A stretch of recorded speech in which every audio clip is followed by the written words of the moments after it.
কতদিন ধরে রইছেন? আপনি মিস্ত্রি কতদিন ধরে রইছেন?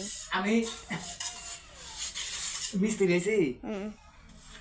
হ্যাঁ, কতদিন ধরে রইছেন? আমি মিস্ত্রি হয়েছি ছোটবেলাতে নেই, যে তুমি বেলাতে নেই, বুঝা? কিন্তু মনে করো যে কাম করলে মানুষ খালি নকলি ধরে, কামের ফিনিশিং নাই। ওই যে গরিবের মিস্ত্রি আছে না, হ্যাঁ, টাকার নিয়ে বালু নিয়ে গৈর পাইরে পানি ফালাইয়া হের সদা বেদা কইরা সাইডে কাম শেষ করে এলা। আমি হলাম অন্য মিস্ত্রি। আমি তো কামে নাকি কাম করি না, আমি সারাদিন গরিব পারবো দেখ না, গ্যাডিন দিব ভালো, গ্যাডিন দিছে আমার মাথা মধ্যে যে হারা শৈলী।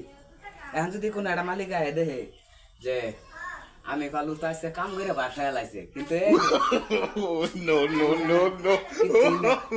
এক দুবার করি, ওই এক দুবারে কাম যে করি মনে করা যে সারা দিনের এক দুবারে সই করি, আরে কাম কইরা মনে করা যে কাম মনে করে যে মনে করে যে আরে গম কইরে বাসায় হেলাইছি, কম কইরে বল ফালাইও দিছে, এবারে কম কইরে চুল মুল আছে মাথার কামাই হেলাইছি আবার।